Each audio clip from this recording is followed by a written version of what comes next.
Thank you for joining me for another dose of virtual vitamin Z. My name is Akilah, Education Specialist with the Detroit Zoological Society. Today, I would like for you to take a journey with me to the Holden Reptile Conservation Center.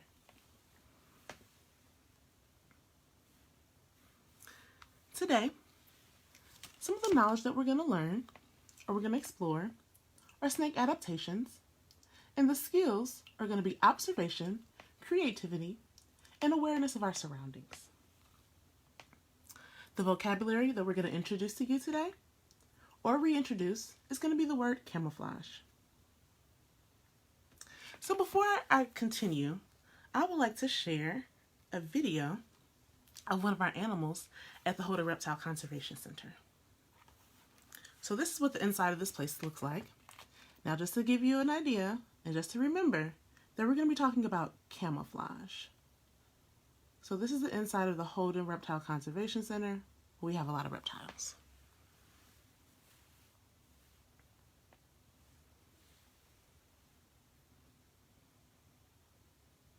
Oh no.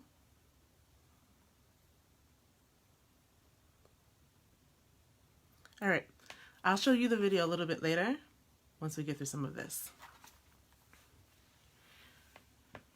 All right, so this is a green tree python. And as you can tell, this little guy right here is the color green. So let's think about where this animal could hide. This animal will more than likely be hiding somewhere where there's going to be a lot of greenery, a lot of trees to blend in.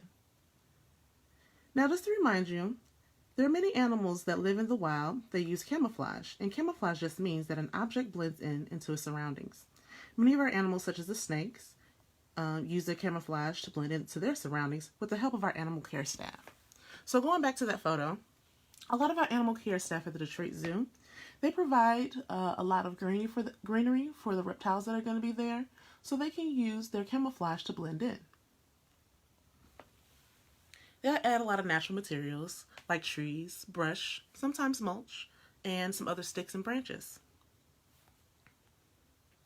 All right. This guy you might recognize is the Mesocycle Rattlesnake. You see how he blends into his surroundings? He uses his camouflage. There's a lot of brown that's going to be in that space, a lot of black, and around it is going to be a lot of brown mulch and a lot of green grass. All right, so for our activity today, you will need some paper, markers, a snake stencil, or scissors. So I cut out my own snake right here. And I added some patterns, as you can see. And I'm going to show you what you can do.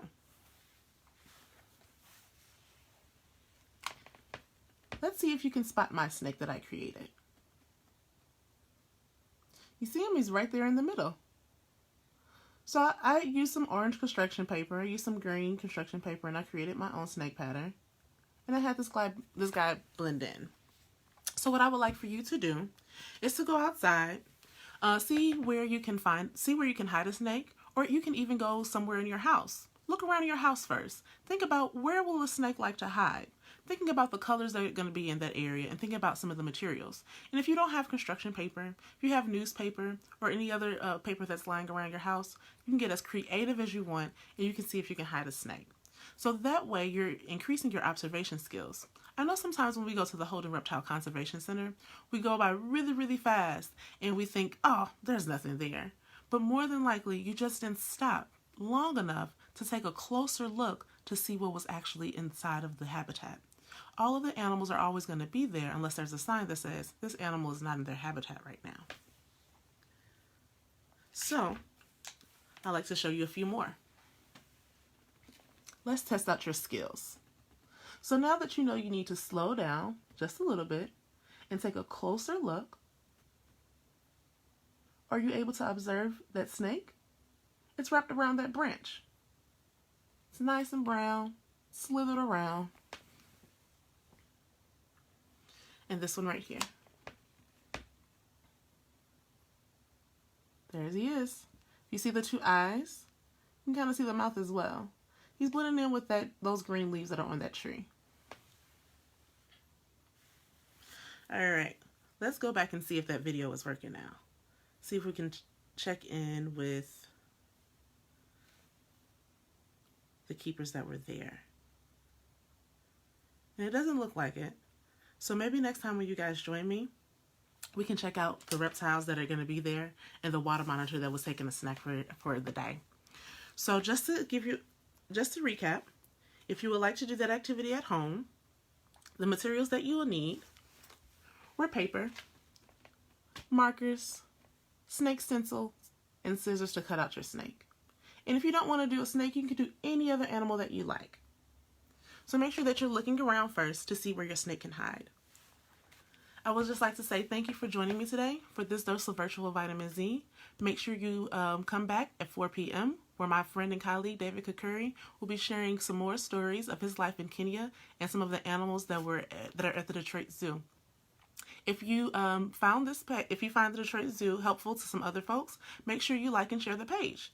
We're doing virtual vitamin Z Monday through Friday. Hope to see you soon and take care.